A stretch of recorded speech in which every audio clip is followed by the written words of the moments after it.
వాసిగా జనకుని కుడి వైపున కూర్చుండు యేసు మా ప్రార్థనలించి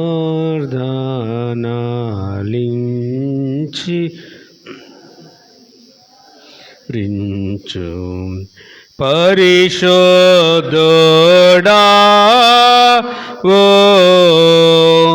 ప్రభుడవు నీవో ప్రభువైనా క్రీస్తు పరిశుద్ధాత్మతో తండ్రి అయినాదే ఉనియందు పరిపూర్ణ మహిమతో ప్రభాలుచు నావెప్పుడు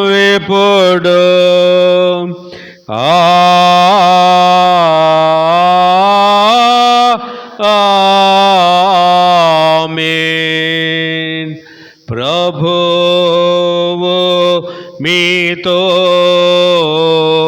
నుండుగా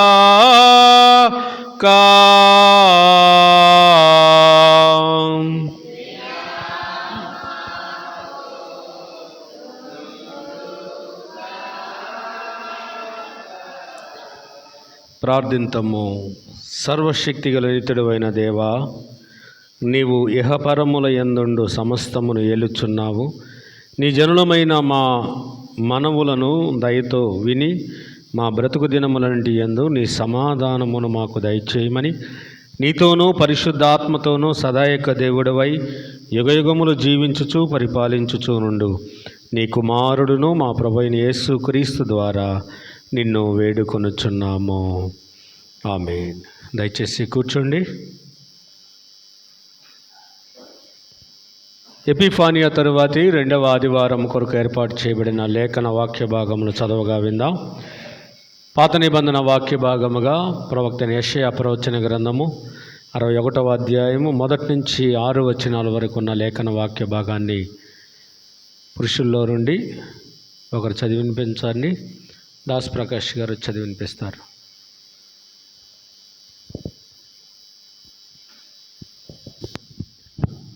ఎపిఫానియా తర్వాతి రెండో ఆదివారం కొరకు ఏర్పాటు చేయబడినటువంటి పాత నిబంధన పాఠ్యభాగము యెషయా గ్రంథము 61వ అధ్యాయము 1వ వచనం నుంచి 6వ వచనం దాకా ఈ విధంగా వ్రాయబడింది. 1వ వచనము ప్రారంభము. ప్రభువగు యెహోవా ఆత్మ నా మీదికి వచ్చి ఉన్నది, దీనులకు సువర్తమానము ప్రకటించుటకు యెహోవా నన్ను అభిషేకించును.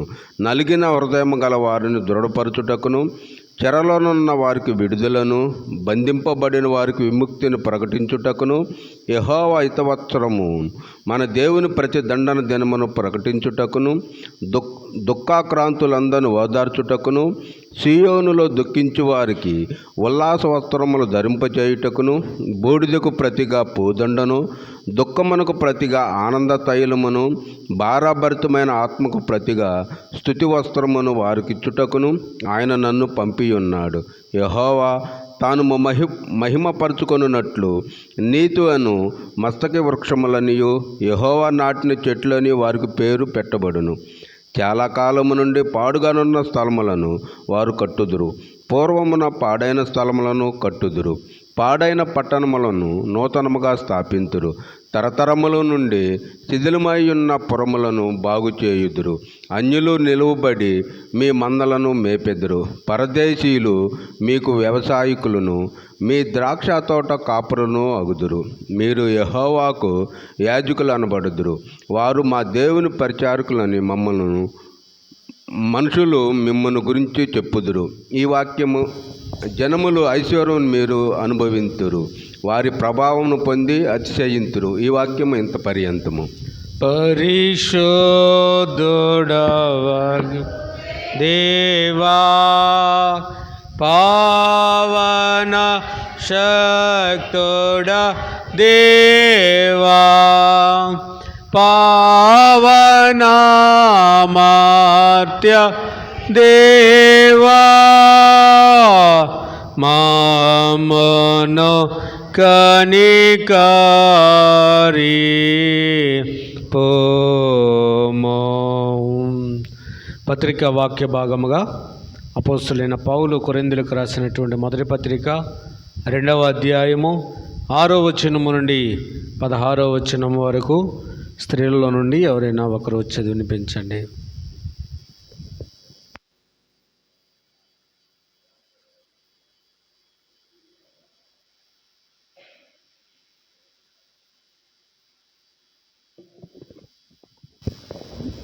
రాణిగా చదివి వినిపిస్తారు. కొరింథీయులకు రాసిన మొదటి పత్రిక 2వ అధ్యాయము 6 నుంచి 16 వరకు.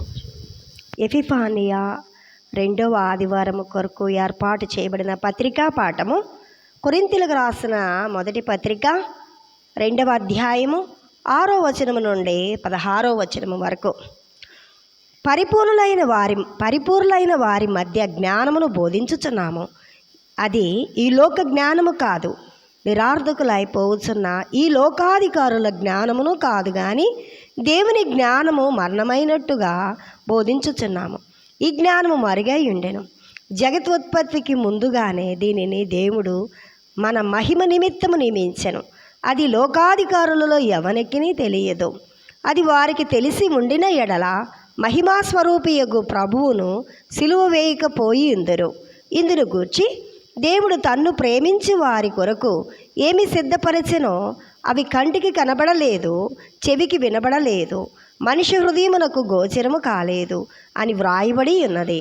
మనకైతే దేవుడు వాటిని తన ఆత్మ వలన బయలుపరచి ఉన్నాడు. ఆ ఆత్మ అన్నిటినీ దేవుని మర్మమును కూడా పరిశోధించుచున్నాడు. ఒక మనుషుని సంగతులు అతనిలోనున్న మనుషాత్మకే గాని మనుషులలో మరి ఎవనికి తెలియను. అలాగే దేవుని సంగతులు దేవుని ఆత్మకే గాని మరి ఎవనికి తెలియవు. దేవుని వలన మనకు దయచేయబడిన వాటిని తెలుసుకొనుటకై మనము లౌకికాత్మను కాక దేవుని యొద్ద నుండి వచ్చు ఆత్మను పొంది ఉన్నాము. మనుష్య జ్ఞానము నేర్పు మాటలతో కాక ఆత్మ సంబంధమైన సంగతులతో సరిచూచుచు ఆత్మ నేర్పు మాటలతో వీటిని గూర్చియే మేము బోధించుచున్నాము. ప్రకృతి సంబంధి అయిన మనుష్యుడు దేవుని ఆత్మ విషయములను అంగీకరింపడు. అవి అతనికి వెర్రితనముగా ఉన్నవి. అవి ఆత్మానుభవము చేతనే వివేచింపదగును గనుక అతడు వాటిని గ్రహింపజాలడు. ఆత్మ సంబంధి అయిన వాడు అన్నిటినీ వివేచించును, కానీ అతడు ఎవని చేతనైనను వివేచింపబడడు.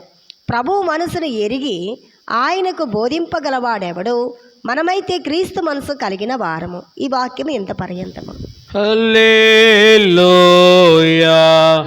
హల్లెలూయా హల్లెలూయా.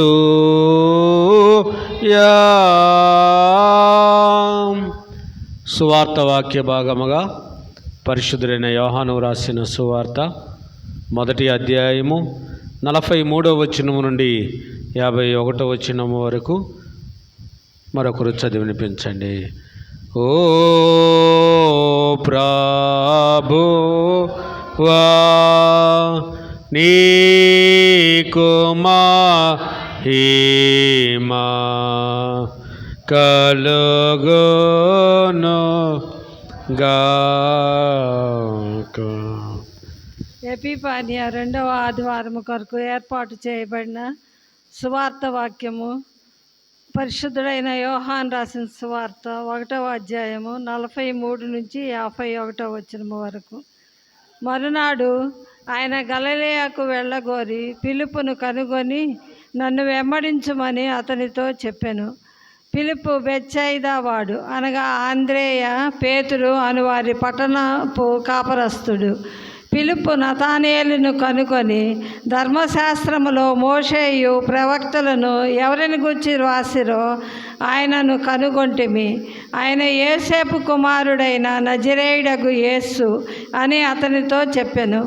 అందుకు నతానేలు, నజరేతులో నుండి మంచిదేదైనా రాగలదా అని అతన్ని అడుగగా, వచ్చి చూడుమని ఫిలిప్పు అతనితో అనెను.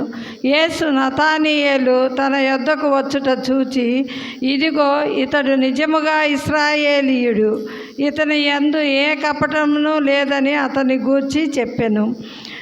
నన్ను నీవు ఎలాగూ ఎరుగుదువని నతానియేలును ఆయనను అడుగగా, యేసు, ఫిలిప్పు నిన్ను పిలవక మునిపే నీవు ఆ అంజూరపు చెట్టు క్రింద ఉన్నప్పుడే నిన్ను చూచిదనని అతనితో చెప్పాను. నతానేలు, బోధకుడా, నీవు దేవుని కుమారుడవు, ఇశ్రాయేలులో రాజువని ఆయనకు ఉత్తరం ఇచ్చెను. అందుకు యేసు, ఆ అంజూరపు చెట్టు క్రింద నిన్ను చూచి తినని నేను చెప్పినందువలన నీవు నమ్ముచున్నావా? వీటికంటే గొప్ప కార్యములు చూతువని అతనితో చెప్పెను. మరియు ఆయన, మీరు ఆకాశము తెరవబడుటయు దేవుని దూతలు మనుష్య కుమారుని పైగా ఎక్కుటయును దిగుటయును చూతురని మీతో నిశ్చయముగా చెప్పుచున్నాను. నేను ఇంతటితో ఈ దినమునకైనా సువార్త వాక్యము ముగిచున్నది. ఓ క్రీస్తు నీకు స్తోత్రము కలుగును గాక. మనమందరం అదే విధంగా నిలవబడి నికియ విశ్వాస ప్రమాణమును మన విశ్వాసముతో ఒప్పుకొందాము. భూమి ఆకాశములను దృశ్యాదృశ్యమగు సమస్తమును సృజించిన సర్వశక్తిగల తండ్రియగు ఏకదేవుని నమ్ముచున్నాను. ఆయన జనతైక కుమారుడును అద్వితీయుడునగు ప్రభు అయిన యేసు క్రీస్తు నమ్ముచున్నాను. ఈయన జగములన్నింటికి ముందు తండ్రి నుండి కలిగిన వాడును, దేవుని నుండి దేవుడును, వెలుగు నుండి వెలుగును, నిజమైన దేవుని నుండి నిజమైన దేవుడును, సృజింపబడక జన్మించిన వాడును, తండ్రితో ఏకతత్వము గలవాడును, సమస్తమును కలుగజేసిన వాడునై ఉన్నాడు. ఈయన మానవులకు మన కొరకును మన రక్షణ కొరకును పరలోకము నుండి దిగి కన్యయగు మరియ నుండి పరిశుద్ధాత్మ వలన అవతరించి పుట్టి మనుష్యుడాయననియు పొంతి పిలాతు అధికారం క్రింద మన కొరకు సిలువ వేయబడి శ్రమ నొంది సమాధి చేయబడి లేఖనముల ప్రకారము 3వ దినమున తిరిగి లేచి పరలోకమునెక్కి తండ్రి యొక్క కుడి చేతి వైపున కూర్చుని ఉన్నాడనియు సజీవులకును మృతులకును తీర్పు చేయుటకు తిరిగి మహిమతో వచ్చిననియు ఆయన రాజ్యమునకు అంతము లేదనియు నమ్ముచున్నాను. తండ్రి నుండి కుమారుని నుండి బయలు వెళ్ళొచ్చు, తండ్రితోనూ కుమారునితోనూ ఏకముగా ఆరాధింపబడచ్చు, మహిమ పరపబడచ్చు. ప్రవక్తల ద్వారా మాట్లాడిన వాడును జీవమునకు దాతయు ప్రభువునగు పరిశుద్ధాత్మను నమ్ముచున్నాను. మరియు పరిశుద్ధమైన క్రైస్తవ అపోస్తలుల ఏక సంఘమును నమ్ముచున్నాను. పాప పరిహారమునకైన ఒకే బాప్తిస్మమును ఒప్పుకొనుచు మృతుల పునరుద్ధానము కొరకును రాబోవు లోక సంబంధమగు బ్రతుకు కొరకును నిరీక్షించుచున్నాను. ఆమేన్. దయచేసి కూర్చోండి.